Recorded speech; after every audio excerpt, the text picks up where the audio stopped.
Hello guys, എല്ലാവർക്കും cars review ടെക്കിന്റെ പുതിയൊരു വീഡിയോയിലോട്ട് സ്വാഗതം. ഗൈസ്, അപ്പം ഇന്നും ഞാൻ ഒരു വാഹനത്തിന്റെ റിവ്യൂ ആയിട്ടാണ് ഞാൻ ഇന്നും വന്നിരിക്കുന്നത്. ഇന്ന് ഞാൻ റിവ്യൂ ചെയ്യാൻ പോകുന്നത് മാരുതി സുസുക്കിയുടെ വാഗണർ ആണ്. ഇത് വാഗണറിന്റെ VXi എന്ന ടോപ്പ് എൻഡ് വേരിയന്റ് ആണ് ഈ കിടക്കുന്നത്. അപ്പൊ നമുക്ക് സമയം കളയണ്ട, നമുക്ക് നേരെ വീഡിയോയിലോട്ട് പോകാം.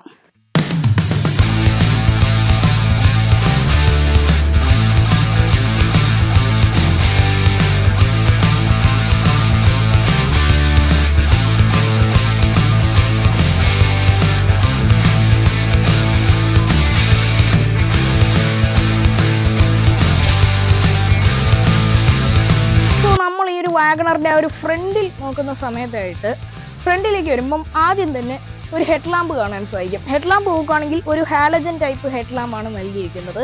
ഇവിടെ തന്നെ ടേൺ ഇൻഡിക്കേറ്ററും പ്ലേസ് ചെയ്തിരിക്കുന്നു. പിന്നെ ഹുഡിന്റെ പോർഷൻ നോക്കുകയാണെങ്കിൽ ഒരു പ്ലെയിൻ പോലത്തെ ആയിട്ടുള്ള ഒരു ഡിസൈനാണ്, ഒരു പ്ലെയിൻ ആയിട്ടുള്ള ഡിസൈനാണ്. ഇവിടെ ചെറിയ ക്യാരക്ടർ ലൈൻസ് ഒക്കെ നൽകിയിട്ടുണ്ട്. പിന്നീട് ഇങ്ങോട്ട് വരുന്ന സമയത്തായിട്ട് നമുക്ക് ആ ഒരു ഗ്രില്ല് കാണാൻ സാധിക്കും. ഒരു ക്രോം സ്ട്രിപ്പ് ഒക്കെ നൽകിയിട്ടുണ്ട്. സുസുക്കിയുടെ ലോഗോ നടുക്ക് ഇന്റഗ്രേറ്റ് ചെയ്തിരിക്കുന്നു. പിന്നെ ബമ്പറിലേക്ക് വരുന്ന സമയത്തായിട്ട് നമുക്ക് ഫോഗ് ലാമ്പ് അവൈലബിൾ ആണ്. ഈ ഒരു വേരിയന്റ് ഇതൊരു ടോപ്പ് എൻഡ് വേരിയന്റ് ആയതുകൊണ്ട് തന്നെ ഫോഗ് ലാമ്പ് അവൈലബിൾ ആണ്. പിന്നീട് നോക്കുകയാണെങ്കിൽ ഒരു എയർ ലാമ്പ് കാര്യങ്ങളൊക്കെ നൽകിയിട്ടുണ്ട്. എയർ ലാമ്പ് നോക്കുകയാണെങ്കിലും ഒരു ബ്ലാക്ക് ഫിനിഷ് കാര്യങ്ങളൊക്കെയാണ് നൽകിയിരിക്കുന്നത്. അവിടെ തന്നെ നമ്പർ ബോർഡിന്റെ പോർഷനും നൽകിയിട്ടുണ്ട്. പിന്നീട് ഗ്ലാസ് ഏരിയ നോക്കുകയാണെങ്കിൽ ഒരു വിൻഷീൽഡ് നോക്കുകയാണെങ്കിൽ അത്യാവശ്യം വലിപ്പമേറിയ ഒരു വിൻഷീൽഡ് കാര്യങ്ങളൊക്കെയാണ് ഇവിടെ നൽകിയിരിക്കുന്നത്. കൂടാതെ തന്നെ ഡബിൾ വൈപ്പർ വാഹനത്തിൽ അവൈലബിൾ ആണ്. ഇവിടെ തന്നെ വാഷർ നോസിലും പ്ലേസ് ചെയ്തിട്ടുമുണ്ട്. ഇത്രയൊക്കെയാണ് ഈ ഒരു വാഗണറിന്റെ ആ ഒരു ഫ്രണ്ടിൽ പറയാനായിട്ടുള്ള വിശേഷങ്ങൾ. നമുക്കപ്പോൾ നേരെ സൈഡിലോട്ട് പോയിട്ട് സൈഡിലെ വിശേഷങ്ങൾ കൂടി നമുക്ക് നോക്കാം. നമ്മൾ ഈ ഒരു വാഗണറിന്റെ ആ ഒരു സൈഡിലോട്ട് വരുന്ന സമയത്തായിട്ട് നമുക്ക് ഫസ്റ്റ് ഓഫ് ഓൾ ഒരു നല്ലൊരു ഡിസൈനിങ് കാര്യങ്ങളൊക്കെയാണ് ഈ ഒരു സൈഡിൽ മാരുതി സുസുക്കി നൽകിയിരിക്കുന്നത്. പിന്നീട് നമുക്ക് ടയറിലേക്ക് വരുന്ന സമയത്തായിട്ട് ഒരു അലോയ് വീലോ കാര്യങ്ങളൊന്നും അവൈലബിൾ അല്ല.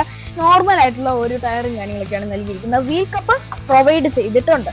പിന്നീട് ആ ഒരു ORV നോക്കുന്ന സമയത്തായിട്ട് ബോഡി കളറാണ് ഈ ഒരു ORV. പിന്നെ ടേൺ ഇൻഡിക്കേറ്റർ ഈ ഒരു ഫ്രണ്ടറിന്റെ പോർഷനിൽ നൽകിയിട്ടുണ്ട്. ഈ ഒരു blind spot mirror extra added ആണ് കേട്ടോ. പിന്നീട് നോക്കുവാണെങ്കിൽ നമുക്ക് A പില്ലറും B പില്ലറും C പില്ലറും ബോഡി കളറിലാണ് നൽകിയിരിക്കുന്നത്. വേറെ മാറ്റ് ബ്ലാക്ക് ഫിനിഷോ പിയാനോ ബ്ലാക്ക് ഫിനിഷോ ഒന്നും നൽകിയിട്ടില്ല. ഈ ഒരു ഫ്രണ്ട് ഡോറിൽ ചെറിയൊരു ക്വാർട്ടർ ഗ്ലാസ് പോലത്തെ ഡിസൈൻ നൽകിയിട്ടുണ്ട്. കൂടാതെ ഈ ഒരു റിയർ സൈഡിലെ ഡോറിന്റെ ഗ്ലാസ്സിലും ഒരു ക്വാർട്ടർ ഗ്ലാസ് ഡിസൈനും നൽകിയിട്ടുണ്ട്. അതുകൂടാതെ തന്നെ നമുക്ക് റൂഫ് റെയിലും കാര്യങ്ങളും അവൈലബിൾ ആണ്. കൂടാതെ ഒരു നോർമൽ ഒരു ആന്റീന, ഷാർപ്പിൻ ആന്റീനയല്ല, നോർമൽ ഒരു ആന്റീനയും കൂടി ഈ ഒരു സൈഡിൽ മാരുതി സുസുക്കി പ്രൊവൈഡ് ചെയ്തിട്ടുണ്ട്. അപ്പോൾ ഇത്രയേ ഉള്ളൂ ഈ ഒരു വാഗണറിന്റെ ആ ഒരു സൈഡിൽ പറയാനുള്ള ആ ഒരു വിശേഷങ്ങൾ. അപ്പം നമുക്കിനി നേരെ റിയർ സൈഡിലോട്ട് പോയിട്ട് റിയർ സൈഡിലെ വിശേഷങ്ങൾ കൂടി നമുക്കൊന്ന് നോക്കാം. നമ്മൾ ഈ ഒരു വാഗണറിന്റെ ആ ഒരു റിയർ സൈഡിലേക്ക് വരുന്ന സമയത്തായിട്ട് നമുക്ക് ഫസ്റ്റ് ഓഫ് ഓൾ നമുക്കൊരു ഹൈ മൗണ്ടഡ് സ്റ്റോപ്പ് ലാമ്പ് കാണാൻ സാധിക്കും. അത്യാവശ്യം നീളമേറിയ ഒരു ഹൈ മൗണ്ടഡ് സ്റ്റോപ്പ് ലാമ്പാണ് നൽകിയിരിക്കുന്നത്. പിന്നെ ഡീഫോഗർ ലൈൻസ്, റിയർ വൈപ്പറും കാര്യങ്ങളും അവൈലബിൾ ആണ്. ഞാൻ പറഞ്ഞതിൽ ഒരു ടോപ്പ് എൻഡ് വേരിയന്റ് ആണ്. അതുകൊണ്ട് തന്നെ നമുക്ക് ഒട്ടുമിക്ക ഫീച്ചേഴ്സും നമുക്ക് ലഭ്യമാണ്. പിന്നീട് ഇവിടെ നമുക്ക് സുസുക്കിയുടെ ഒരു ലോഗോ കാണാൻ സാധിക്കും. ഇവിടെ ഒരു ക്രോം ഫിനിഷ് നൽകിയിട്ടുണ്ട്. അതിൽ വാഗണർ എന്ന് ഇന്റഗ്രേറ്റ് ചെയ്തിരിക്കുന്നു. പിന്നീട് നമുക്ക് നോക്കുകയാണെങ്കിൽ നമ്പർ ബോർഡിന്റെ പോർഷൻ കാണാം. ഇവിടെയാണ് നമ്മുടെ ആ ഒരു ബൂട്ട് ഓപ്പൺ ചെയ്യുന്നത്, അല്ലെങ്കിൽ ഡിക്കി ഓപ്പൺ ചെയ്യുമ്പോൾ കീ ഇടുന്ന ആ ഒരു കീ ഹോള് പ്ലേസ് ചെയ്തിരിക്കുന്നത്. പിന്നീട് ടെയിൽ ലാമ്പ് നോക്കുകയാണെങ്കിൽ ഒരു ചെറിയൊരു ടെയിൽ ലാമ്പാണ് നൽകിയിരിക്കുന്നത്. അതിൻ്റെ അത്യാവശ്യം ആ ഒരു റിയർ സൈഡിനോട് ചേർന്നു പിന്നീട് ഈ ഒരു സൈഡിലോട്ടും ചേർന്നുമാണ് ആ ഒരു ടെയിൽ ലാമ്പ് കാര്യങ്ങൾ പ്ലേസ് ചെയ്തിരിക്കുന്നത്. പിന്നെ റിവേഴ്സ് പാർക്കിംഗ് സെൻസറോ റിവേഴ്സ് ക്യാമറയോ ഒന്നും നമുക്ക് അവൈലബിൾ അല്ല.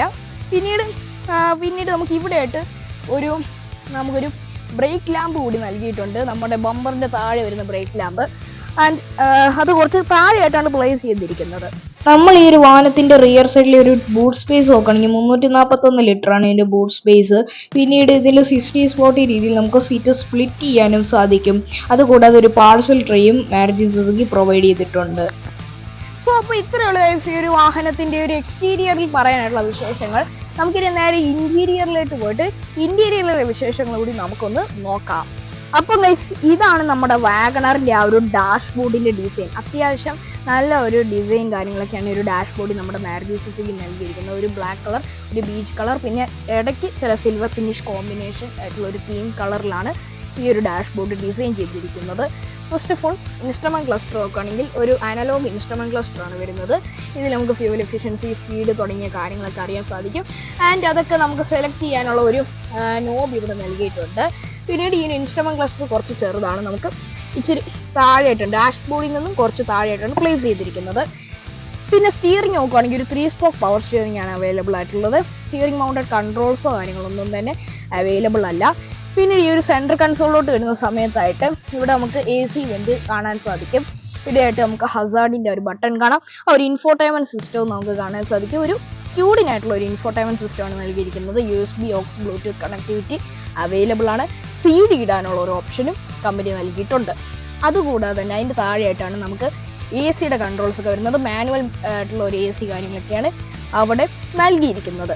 പിന്നീട് താഴോട്ട് വരുന്ന സമയത്ത് നമുക്ക് കുറച്ച് സ്റ്റോറേജ് സ്പേസ് കാണാം. പിന്നെ ഒരു 5 സ്പീഡ് മാനുവൽ ഗിയർ ബോക്സ് ആണ് ഈ ഒരു വാഹനത്തിൽ നൽകിയിരിക്കുന്നത്. ഓട്ടോമാറ്റിക്കലും അതുകൂടാതെ അവൈലബിൾ ആണ്. പിന്നെ നമുക്ക് ഇവിടെ ഹാൻഡ് ബ്രേക്ക് കാര്യങ്ങളൊക്കെ ഡിസൈൻ ചെയ്തിട്ടുണ്ട്. ആൻഡ് പിന്നീട് ഇങ്ങോട്ട് വരുന്ന സമയത്ത് നമുക്ക് ഇവിടെ ഒരു ഫ്ലോ ബോക്സ് അവൈലബിൾ ആണ്. പിന്നെ ഇതിൻ്റെ താഴെയായിട്ട് തന്നെ മറ്റൊരു ഗ്ലോ ബോക്സും അവൈലബിൾ ആണ്. പിന്നീട് ഈ ഒരു ഡാഷ്ബോർഡിൻ്റെ ഒരു റൈറ്റ് സൈഡിലായിട്ട് ഒരു AC വെന്റ് നൽകിയിട്ടുണ്ട്. ഇവിടെ ആയിട്ട് ഒരു കപ്പ് ഹോൾഡർ നൽകിയിട്ടുണ്ട്. പിന്നെ ഇവിടെ സ്റ്റോറേജ് സ്പേസും കാണാം. പിന്നെ ഇവിടെ ഹെഡ് ലാമ്പിൻ്റെ കൺട്രോൾസും കാണാം. ഈ ഒരു സൈഡിലായിട്ട് നമുക്കൊരു കപ്പ് ഹോൾഡർ നൽകിയിട്ടുണ്ട്. ആൻഡ് പിന്നീട് നമുക്ക് ഈ ഒരു സ്റ്റിയറിങ്ങും ഡ്രൈവർ സീറ്റും നമുക്ക് മാനുവലി ഹൈറ്റ് അഡ്ജസ്റ്റ് ചെയ്യാവുന്നതുമാണ്. കൂടാതെ നമുക്ക് റൂഫ് നോക്കുകയാണെങ്കിൽ 2 സൺവൈസർ അവൈലബിൾ ആണ്. ഇവിടെ ടിക്കറ്റ് ഹോൾഡർ നൽകിയിട്ടുണ്ട്. ആൻഡ് ഇവിടെയായിട്ടും ഉണ്ട്, പക്ഷെ അതിൽ വാലിറ്റി മിറർ ഉണ്ട് കേട്ടോ. പിന്നീട് നമുക്ക് ഇവിടെ ആയിട്ടൊരു റൂഫ് ലാമ്പ് കാണാൻ സാധിക്കും. പിന്നീട് നമുക്ക് മാനുവലി ഡിം ചെയ്യുന്ന ഒരു IRVയും കൂടി നൽകിയിട്ടുണ്ട്. സോ ഇത്രയൊക്കെയാണ് ഈ ഒരു വാഹനത്തിന്റെ ആ ഒരു ഡാഷ്ബോർഡിൽ പറയാനുള്ള വിശേഷങ്ങൾ. ഈ ഒരു വാഹനത്തിന്റെ ഡോർ പാഡ് പരിശോധിക്കുകയാണെങ്കിൽ നമുക്ക് 4 ഡോർ പവർ വിൻഡോ അവൈലബിൾ ആണ്. ORV ഇലക്ട്രിക് അഡ്ജസ്റ്റ് ചെയ്യാം, പക്ഷെ ഫോൾഡ് ചെയ്യാനുള്ള ഓപ്ഷൻ നൽകിയിട്ടില്ല. പിന്നെ നമുക്ക് ഇവിടെ ആയിട്ട് കുറച്ച് സ്റ്റോറേജ് സ്പേസ് കാണാം, ഒരു സ്പീക്കറും കാണാൻ സാധിക്കും. സോ അപ്പോൾ ഇത്രയാണ് ഈ ഒരു വാഹനത്തിന്റെ ആ ഒരു ഫ്രണ്ടിൽ പറയാനായിട്ടുള്ള വിശേഷങ്ങൾ. നമുക്കിനി റിയർ സൈഡിലോട്ട് പോയിട്ട് റിയർ സൈഡിലെ വിശേഷങ്ങൾ കൂടി നമുക്കൊന്ന് നോക്കാം.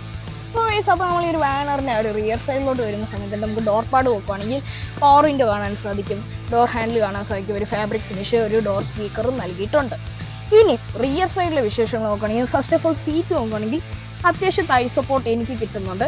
അഡ്ജസ്റ്റബിൾ ആയിട്ടുള്ള ഹെഡ് റെസ്റ്റ് എല്ലാ സീറ്റിലും നമുക്ക് അവൈലബിൾ ആണ്. ഒരു 2-3 പേർക്കൊക്കെ അത്യാവശ്യം ഇരിക്കുക. എന്നാലും ഞാൻ പറയുന്ന 2 പേർക്കാണ് അത്യാവശ്യം നല്ല രീതിയിൽ കംഫർട്ടായിട്ട് ഇരിക്കുന്നത്. പിന്നെ നമുക്ക് നോക്കുകയാണെങ്കിൽ ഇവിടെ ആയിട്ടൊരു ചെറിയൊരു സ്റ്റോറേജ് സ്പേസ് നൽകിയിട്ടുണ്ട്. ഇവിടെ ഒരു ഗ്രാബ് ഹാൻഡിൽ നൽകിയിട്ടുണ്ട്, ഫ്ലെക്സിബിൾ ആണ്. ഓക്കെ, അതിന് പിന്നീട് നമുക്ക് പാർസൽ ട്രെയിൻ കൂടി അവൈലബിൾ ആണ്. ഇവിടെ ഒരു റിയർ ലാമ്പ് കാണാൻ സാധിക്കും. സോ അപ്പോൾ ഇത്രയൊക്കെയാണ് ഈ ഒരു വാഹനത്തിൻ്റെ റിയർ സൈഡിൽ പറയാനായിട്ടുള്ള വിശേഷങ്ങൾ.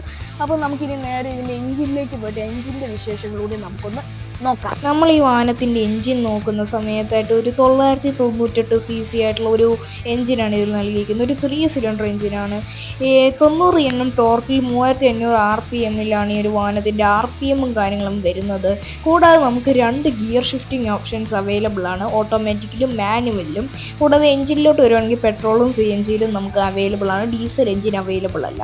നമുക്ക് 2 വേരിയൻസിൽ വാഗണർ അവൈലബിൾ ആണ്, LXi, VXi. പിന്നെ സേഫ്റ്റി ഫീച്ചേഴ്സ് നോക്കുകയാണെങ്കിൽ ABS, CBD, air bag support, central lock തുടങ്ങിയ സേഫ്റ്റി ഫീച്ചേഴ്സ് ഒക്കെ നമുക്ക് അവൈലബിൾ ആണ്. അപ്പോൾ ഇത്രയൊക്കെയാണ് ഈ ഒരു വാഗണറിൻ്റെ ഒരു എഞ്ചിൻ ഡീറ്റെയിൽസ് എന്നത് പറയുന്നത്. അപ്പോൾ ഇത്രയേ ഉള്ളൂ ഇന്നത്തെ ഈ ഒരു വീഡിയോ. ആൻഡ് ഈ ഒരു വീഡിയോ ഇഷ്ടമായി ലൈക്ക് ചെയ്യുക, ഷെയർ ചെയ്യുക, കമൻറ്റ് ചെയ്യുക. എൻ്റെ ചാനൽ മറക്കാതെ തന്നെ സബ്സ്ക്രൈബ് ചെയ്യുക. തൊട്ടടുത്തുള്ള ബെല്ലൈക്കൻ കൂടി എനേബിൾ ചെയ്ത് ഓൾ എന്ന ഓപ്ഷൻ എനേബിൾ ചെയ്താൽ ഞാൻ വീഡിയോസ് ഇടുന്ന സമയത്ത് അപ്പം നിങ്ങളുടെ ഫോണിൽ ഓട്ടോമാറ്റിക് നോട്ടിഫിക്കേഷൻ ലഭിക്കും. See in the next video. Thanks for watching. By.